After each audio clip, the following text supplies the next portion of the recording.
Good evening, everybody, and welcome. Thank you for joining us at this evening's Security Town Hall. My name is Bob Lichtman. I'm privileged to be our Federation's Chief Jewish Learning Officer. We believe in miracles. We celebrate miracles. We devote holidays to commemorating miracles. We say blessings and prayers, thanking God for God's role in sustaining and delivering us daily through miracles. And as integral as the suspension of rational calculations are to embracing the idea that miracles are part of our lives, Judaism is also supremely realistic, as our sages have instructed us, and as history has tragically reminded us, never to rely on miracles. In our weekly retelling of our story through our Torah, we recently experienced our liberation from Egypt, as we fled from oppression towards freedom, only to encounter the unconquerable barrier of the Sea of Reeds. The people cry to Moses, and Moses says, "Wait here, I'm going to check in with God, and you'll see God perform a miracle." But God's response to Moses is startling. God says, "Why are you crying out to me? Move." It's only when the Jewish people take the courageous steps to move in the direction of a miracle that the miracle of the splitting of the sea is provided to them. Over and over throughout our history, we see the requirement of what is known as hishtadlut, taking the first steps of applying our own efforts to take care of ourselves. Only then do miracles combine with our efforts to save us. We also must recognize that just as we celebrate wondrous occasions when miracles saved us, we also commemorate dark days on our calendar when the miracles did not come. Those experiences do not diminish our belief in miracles. They bolster our resolve never to waver in our own efforts.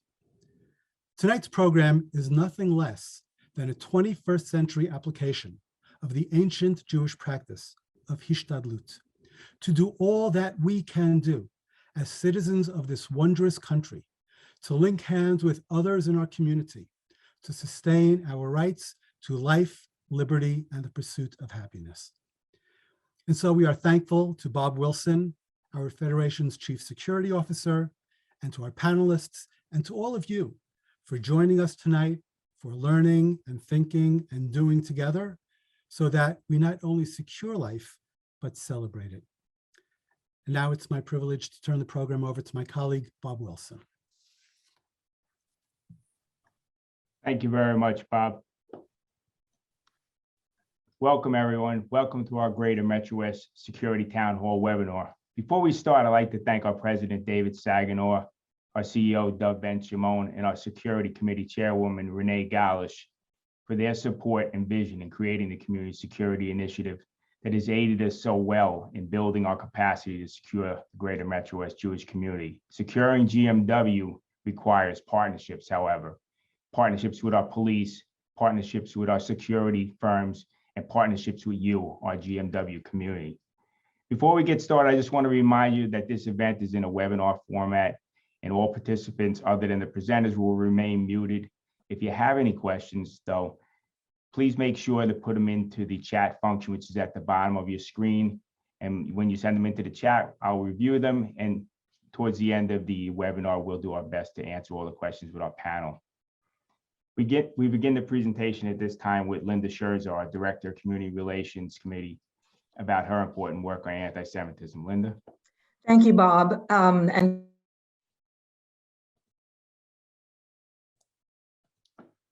you're muted, Linda. Sorry, technical issue. Good evening, everybody. Thank you, Bob. Thank you for inviting me to say a few words this evening, especially my gratitude for pulling this event together so quickly, and of course, most especially for all the important work that you do in our community to keep us all safe. That, of course, is of primary concern tonight. Our community is shaken. We are on high alert. And we have come tonight to learn more about the important work that you do, that you've done for many years, that didn't start last week and will continue long after the tensions ease post-Colleyville. But I wanted to share with you a little bit about CRC's work, because what I do is parallel to the work that Bob does. And I want to address this in two ways. First, to talk about the government affairs and public policy work that we do, because this is the department that is active in advocating and lobbying for the very crucial dollars that we receive both on a state level and a federal level to strengthen our Jewish institutions and our synagogues. I want to remind people that the governor just signed into law a bill that makes the nonprofit security grant funding, which had been a pilot program for 3 years. This has now been signed into law as a permanent program in the state of New Jersey. And parallel to that funding is the federal funding that we received and that we're now actively lobbying to double. We don't have the links to put into the chat, but we'll send those links out after tonight's event. But we're asking everybody to please spend a minute to log on to plug in your information into this action alert. We want to double our federal funding from 180 to $360 million in fiscal year 2022. And this is the time when awareness is most heightened and when we need to get those action alerts out. In addition, I just want to remind everybody of the work that CRC does, which is fundamental, in every aspect of our work, and that is the relationship building and the community relations building. We aren't just the government affairs committee. We are not just the advocacy division as well. We're community relations, and that is fundamental to everything that we do. As people were focused on what Rabbi Charlie and the hostages described during that tense situation inside the sanctuary, when they found exactly the right moment when the gunman was distracted by a can of soda and the rabbi threw a chair, as we know, yelled run, and everybody then escaped through the exit door. I actually was captivated by something else that one of the hostages said when he urged all rabbis and all Jewish federations and institutions to be reaching out to the interfaith community. He said, when people know you, it's harder to hate. And it's harder to embrace anti-Semitic tropes, such as the one that says that Jews run the world, or that they are in positions of influence to be able to release terrorists. And so we, in the weeks ahead, are going to be deepening those relationships. We're going to be looking for more and more opportunities to invite representatives of other faith communities to our events, to celebrate holidays together, to conduct model seders together, to do the kinds of things that are absolutely necessary to strengthen our civil society. On March 22nd, we have planned a major event in the state of New Jersey, which we're calling Community Leaders Against Hate and Anti-Semitism, bringing together different constituent groups from higher education to high schools, to mayors, to the interfaith community, to all address this situation, this rising tide of anti-Semitism together. And we will continue working with Bob, with our Chief Security Officer, and all other departments of Federation to respond reactively and proactively to any event that presents itself, from swastikas at high schools to ugly harassment online, by alerting law enforcement, by seeking statements of condemnation from our elected officials, and by working collaboratively to defeat what we know can no longer be ignored. Thank you.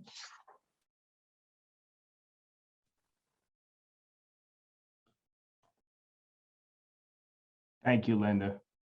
So before we get started, I just want to give you an overview of the presentation tonight so you know what to expect. I'm going to discuss the Community Security Initiative offerings that we have in Greater Metro West, provide an overview of the incident that occurred in Colleyville, Texas, discuss some lessons learned, and then provide some strategies for working with our Community Security Initiative and law enforcement to improve your security. My presentation will be followed by our two panelists and true partners, Chief James Abbott of the West Orange Police Department and Lieutenant Brendan Sullivan of the Union County Prosecutor's Office for remarks. Can you put up slide number 3, please? Thank you. So to discuss our community security initiative offerings, I just wanted to capsulize it by just giving you a list of some of the services that we can provide. We consult on all matters related to security. And most importantly, you have to remember that, I'm not a first responder. So if there is an incident, you call the gentlemen that are on the screen here, the law enforcement professionals. Those are the people that you contact. Don't call us with an emergency. Certainly let us know about something after the fact, but emergencies go to the police. We conduct active threat training events in partnership with our synagogues, our agencies, most importantly, our police departments, and we have done them with the Secure Community Network. As a matter of fact, we've conducted 2 community-wide trainings during 2022, and there's definitely more to come in 2022. Correction, 2 during 2021. We conduct situational awareness and usher greeting trainings in partnership with our synagogues and with our law enforcement as well. Also, that's more personal and in a more personal setting, not generally over the web. We consult and aid in the submission of Homeland Security grants. We've been very successful. Just this year alone, we've helped bring in over $3 million to our greater Metro West community during 2021. We post training materials and videos on our website under our safety and security link, and we'll have that link later on in the video. And of course, any other questions that you may have related to security that do not neatly fit on our list here. So the Colliesville attack. 10 days ago on January 15, 2022, a 44-year-old British Pakistani terrorist armed with a pistol took 4 people hostage in Congregation Beth Israel Synagogue in Colleyville, Texas, during a Sabbath service. Hostage negotiations ensued, during which time the terrorist demanded the release of a Pakistani national and an alleged Al-Qaeda operative imprisoned in nearby Fort Worth for attempted murder and other crimes. He released 1 hostage after 6 hours, while the remaining 3 hostages escaped 11 hours into the standoff. Tactical officers from the FBI hostage rescue team subsequently entered the synagogue and fatally shot the terrorist. So what are some of the lessons that we learned here? We want you to train to be your own first responder. That day in question, Rabbi Charlie, he was his own first responder. If you notice, I mentioned that they escaped. That's an important part because he took it into his own hands, and it wasn't a hopeless situation. He kept his spirits up, he kept his focus on, he thought about it, and he planned ahead. We can think and plan ahead during an incident, but we must think and plan ahead in advance, which means we have to have plans to respond to these type of incidents. Implement a locked door policy. Consider the circumstances under which you allow entry. I have used the locked door policy in one of our synagogues, and interestingly enough, the following week on the Sabbath, they had someone come to the door and try to get in during services. He was emotionally distraught, trying to get in. They refused him entry. He subsequently went away after a few minutes. They called the police to respond. The police checked him out. It turns out he had just been institutionalized and was released, and he was emotionally distraught. And it was a good call on their behalf, and they used some pre-advanced planning and thought processes on how to respond to such a situation, and it worked for them. We can know that it might have worked differently in Texas had they not let the person in. I understand that a decision was made, and they dealt with that as it was, but it's helpful. And be cautious about what you post on your public-facing webpage. It was brought to my attention that the website was visited in Colliesville, the synagogue. The actor that perpetrated the hostage situation there, he had went to their website and he knew that they were live streaming on Facebook. So if you have that on your web page, I don't know that there's necessarily a reason to do that. We should consider creating a page on your web that is only for congregants that you can control access to. I personally do not believe others need access to that. Next slide, please. Some strategies for working with our community security initiative and law enforcement to improve your security. Have a security assessment. During 2021, we conducted 11 physical security assessments of different institutions within the greater Metro West area. We did this in the midst of COVID. I still can come out. We can maintain a safe distance. We can do this safely if you want. I could even do it remotely if you want to some extent, not a full assessment though. Develop a physical security plan. 58% of our institutions in Greater Metro West report having some type of emergency response plans. It's a great starting point. If you need help with this, we'll work together. Apply for grants for target hardening equipment and/or security personnel. We've worked with 31 different institutions during 2021, yielding almost $3 million in direct grants to our GMW institutions. And have the police visit your site and provide them with your facility diagrams. And in closing, develop a plan, train on the plan, and exercise your plan. At this point in time, I'd like to turn it over to Chief James Abbott, a great partner of ours from the West Orange Police Department. I've known the chief for a couple of decades. Probably we shouldn't even say that, but it makes us seem older than we are, Jim. But please, any remarks on anything or anything you'd like to share with us, Chief? Well, first and foremost, thank you for the invitation.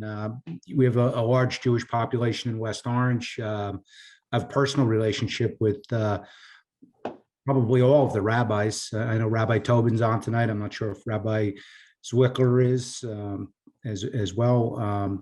But I think that's a big part of being an active police chief in a Jewish community, is to have these personal relationships where the rabbis feel they can call me, and I always emphasize to them, they're never bothering me. I don't care if it's night, weekends, anytime they need me, they can always reach out to me personally. They have my cell phone, my email, and I'll respond to them immediately. Very recently, we had a swastika drawn on a sidewalk outside of one of our synagogues in West Orange, and hopefully we may be close to making an arrest on that. We've developed a very strong suspect. We had swastikas in the bathroom at the high school. Just this weekend, we had swastikas located by a hiker under the 280 bridge. There's no end to this. I look back just over the last few days on my email blast that I get from professional associations, and just over the last 2 days, the FBI is investigating the Texas synagogue as an act of terrorism that reaches all the way back to Europe. Swastikas were found under the bridge, as I said. There were anti-Semitic flyers submitted and distributed in 2 Florida cities. USA Today says police protection at synagogues is basically the new normal. There's not really a time to be on high alert anymore. There's not like we can look at these things that happen in Texas and say, we have to be on high alert. We're going to have more patrols. We have to do this all the time, 24 hours a day, 7 days a week. I hate that people in the Jewish community need to live in fear. I don't want to see that, but it's the reality of the world today, that you, by virtue of your worship, are subject to the brutality of people who hate for reasons that most normal people could never understand. I can't personally fathom and understand it, but we can no longer be reactive. We have to be proactive at all times. And I always, when I teach crime prevention, I always say that even being proactive is to some extent being reactive. You see something that happened somewhere else, and you get ready so that if it comes to your community, you're prepared for it. But we can no longer do that. We have to just be on our toes that this could happen anytime. We can't just say, well, it's the high holiday, so we have to be ready to respond. We have to be there on every given day of the week with that in mind. And those are the best practices. We're always here to help out with security surveys. As Bob said, the Federation will do. We'll do them in tandem, in partnership with the Federation. We'll do them exclusively. If you just want your local police department to do it, we would do that. We'll do active shooter drills. Anything we can do to both pragmatically and realistically target harden and make you feel, and both make you feel more secure. Perception is reality, and that's a big part of this, that you feel secure, that you feel welcome in your own congregation. Again, it saddens me that we have to lock doors, and a house of worship should be someplace with open doors that you encourage people of any faith or denomination to come into and feel welcome and received. But in this day and age, we can't do that. And we have to be there to help you and assist you, and people have to be mentally prepared to understand that not only the worst can happen, but that we can't worship we can worship in a free society, but we can't worship as freely as we might otherwise want to. Thank you.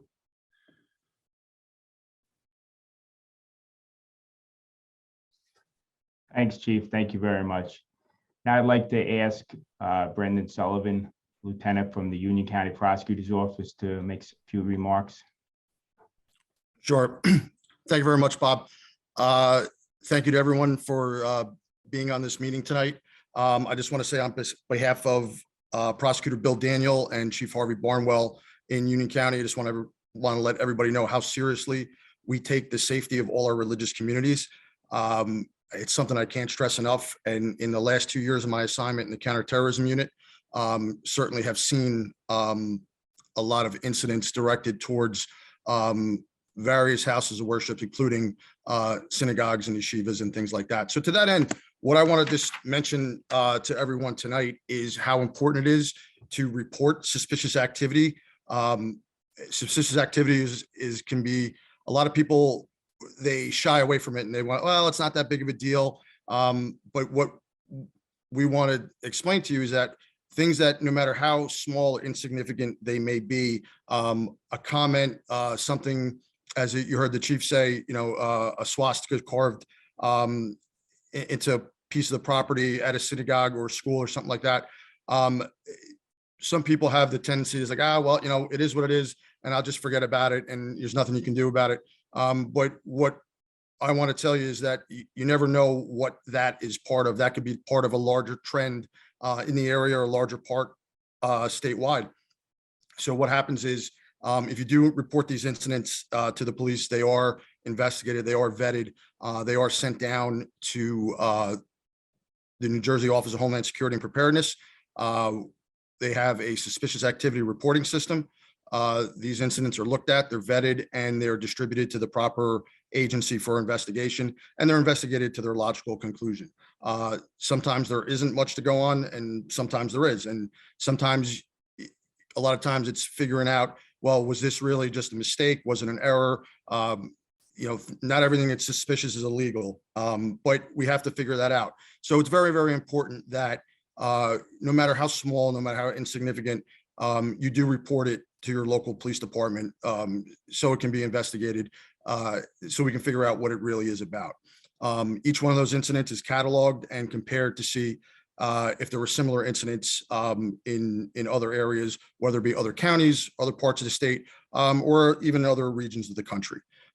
So I just want to impress upon that it is very important that you take these incidents seriously and you do report them. They're not always those huge overt symbols of hate or bias. Sometimes they're those little things, but those little things could lead to much bigger things. And if I could just echo what Bob was saying earlier about training and planning and preparation.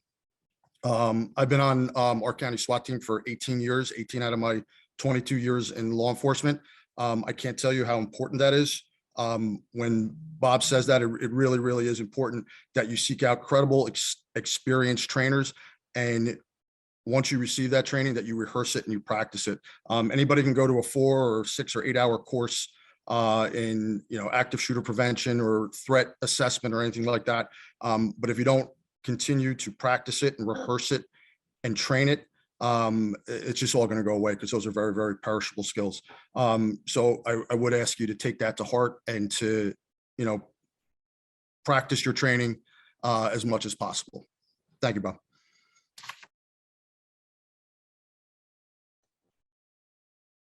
Thank you very much, Brendan. Really appreciate that. Union County is one of our great partners. Each one of our counties has a risk mitigation plan that assists us on a personal level and assists every institution, religious institution within their communities, their counties, prepare for grants. And Union County has Mike Boyle, and he's just one of our greatest examples, a shining example. And so I thank you guys very much, and thank you, Chief Abbott. I have a couple of questions that came through and that I want to pose to you. I'll start with you, Chief. One is that if there's one thing that a community leader can do to improve their relationship with the police, what do you think that one thing that person could do as a community leader?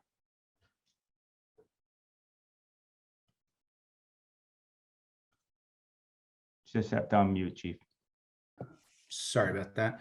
I think to have, face-to-face dialogue so that you have the face with the name. It's not just an email, a telephone call. It's you get to know one another. And then I try to, when I'm invited and I have the opportunity, I try to stop by.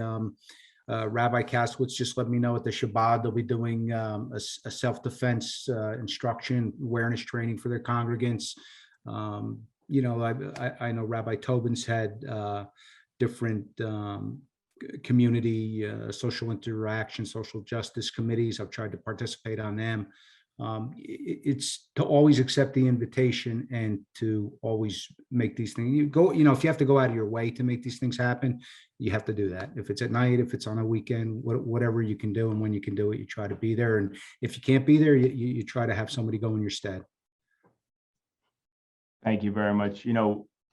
Chief Abbott said earlier that, you can text him if you're from his community, you need help. It makes me reflect back on what happened in Colleyville. We know that the rabbi was texting with the chief and the sheriff during the actual incident.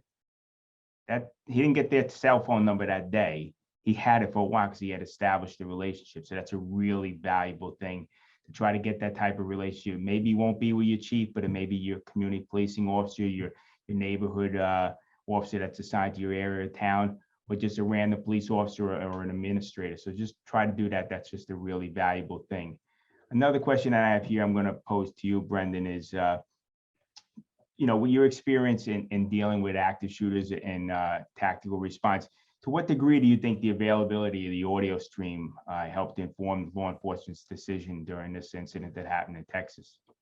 Well, I would say that was probably vital, because anytime you can see inside, you're basically allowing that tactical team and those negotiators to see through walls, and they can see everything that's happening.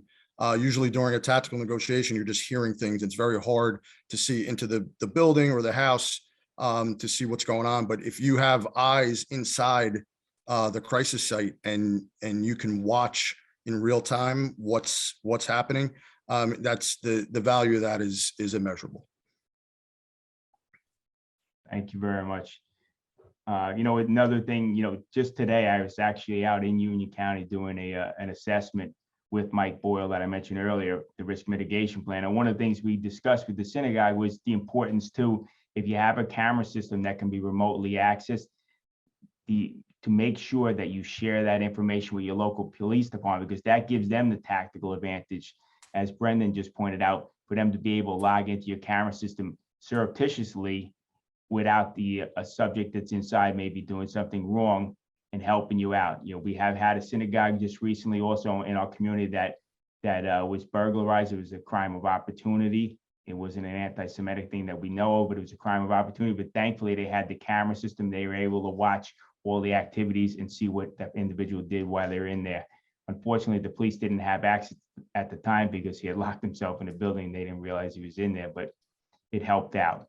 And the last question I have here is I'm going to take it, and you guys can chime in as well. But how do we balance a sense of security with locked doors? I talked about locked doors while maintaining a welcoming environment. I think there's a lot of different ways you can have someone standing behind the locked door that can allow people in. You could have someone stand outside the door as people are coming in, greeting people. There's a great video out, and we have a resource to it linked on our website. It's called The Power of Hello. It's by the Department of Homeland Security. It's a phenomenal program. And it's a simplistic thing where it's just all about engaging people as they come to the synagogue, welcoming, maintaining that welcoming environment, waving to someone, acknowledging them, making eye contact before they go in. But when there's no one at the door, to lock the door and have someone that can provide access. You can maintain that while having a secure facility. I see we have another question here. I want to let Linda answer and just Sure. talk about this, what's being written here. It's a really Sure. interesting point that Lisa's making. Yes, please. Sorry, Linda, I just threw you into this, but Lisa's making a really good point about interfaith dialogue and our relationships with our non-Jewish neighbors. That's a really good point that you might want to just touch on for a second. I'm just actually reading. Sorry, I it, kind of but surprised.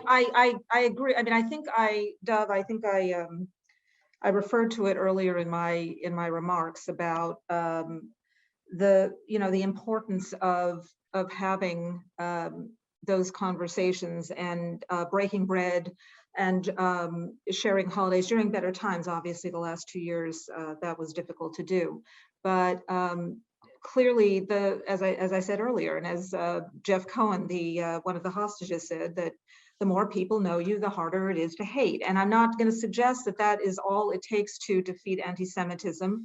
And by the way, I have to mention that as I speak, our Holocaust Council has a program at a library in Chatham, Library of the Chathams in Morris County, with a survivor talking about her experiences during the war as we prepare to commemorate International Holocaust Remembrance Day.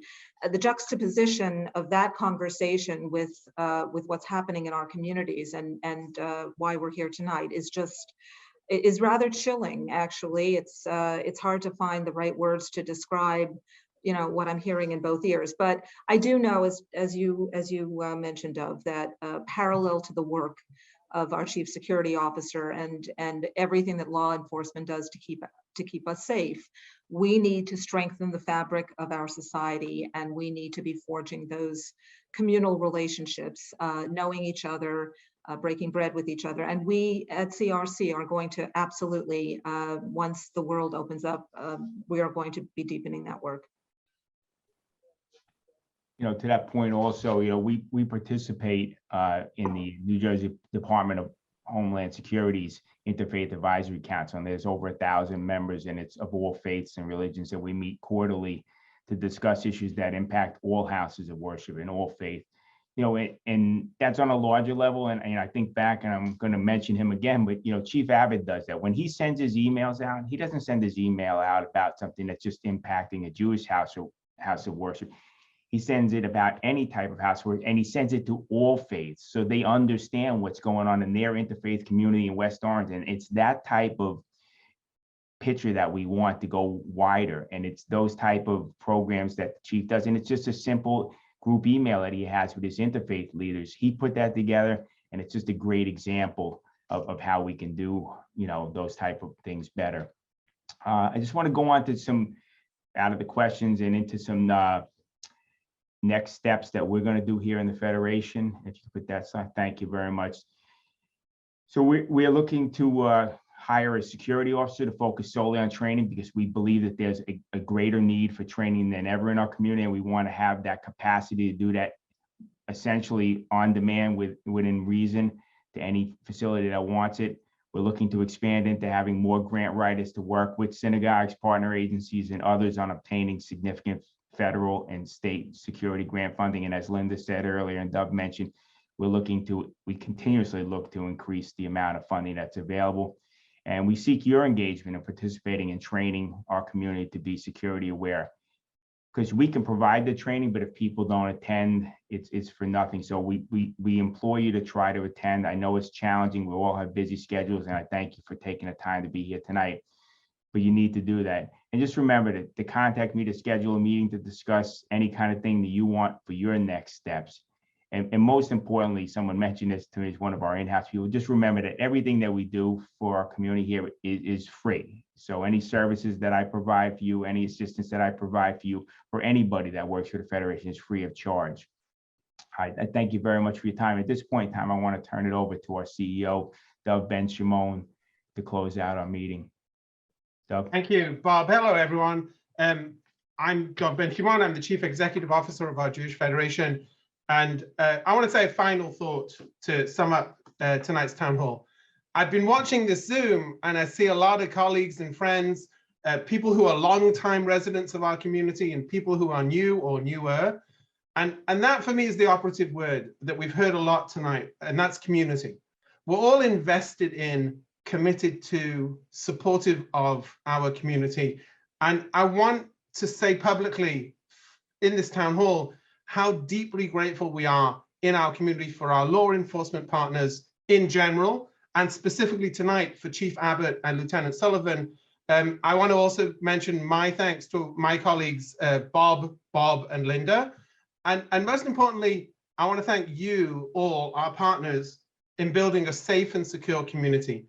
I know, and you know, that none of us should stand alone in this task. I want you to know that our Jewish Federation wants to stand and is standing with you together on this vital mission to keep our community safe. So please be in touch with Bob, with Linda, or myself whenever you need help, because that's what a Jewish community stands for: caring for people in need, building community, and saving lives.